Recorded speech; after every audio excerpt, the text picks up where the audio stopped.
Well, I got a surprise in the mail today, and I also had something that the neighbor girl brought over for me to check out, and I thought I'd share it with you guys. But first I wanted to show you that I got one of these flat rate boxes. Love these things because they're always holding good stuff in them. And opened it up, and it was extremely well packaged, and I found this absolutely stunning biface in here. Look at this piece. This is from AlabamaHeadhunter. Boy, thanks a lot, Cliff. I really do like that.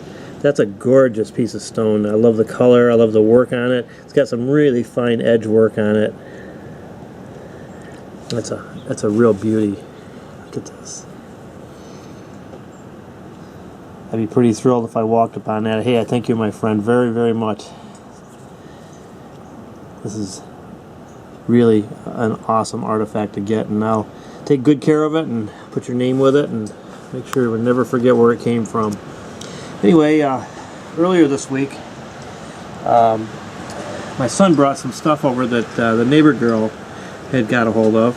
Apparently she's friends with somebody that just bought a house, and inside the house was 2 or 3 old locked safes. Well, they finally got one pried open, and inside we found some pretty cool stuff here.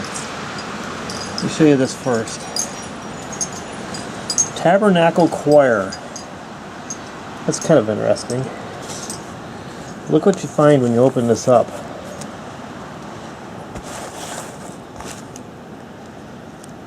This is an amazing collection of arrowheads. And I recognize some Knife River right here.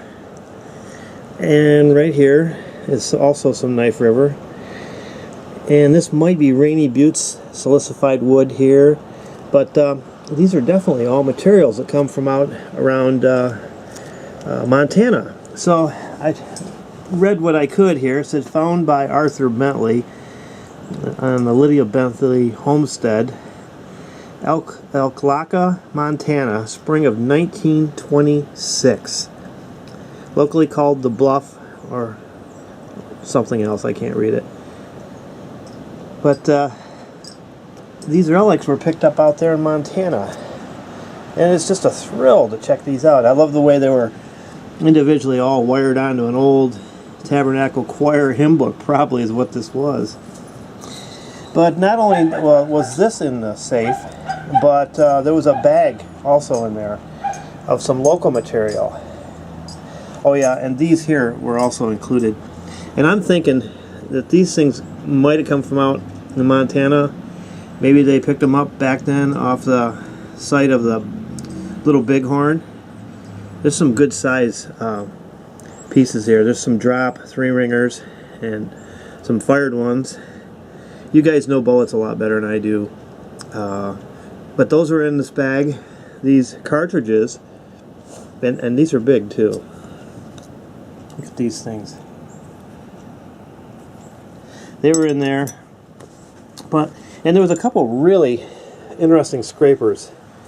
And this looks like it's laid out in a desert condition. It's got a nice white patina, but yet there's a lot of translucency to this piece. Look at this. Is this gorgeous? And there's another one here also that kind of goes with it, I think. Not as translucent, but the same material. But what I was really impressed with was these humongous pieces of Onondaga. Look at this biface. This is the way I would make them. As a matter of fact, this guy probably got it thinner than I would.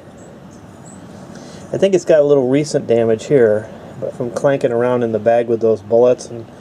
And this is a complete biface. This is a knife, reform, whatever. But it's a beautiful piece of Onondaga.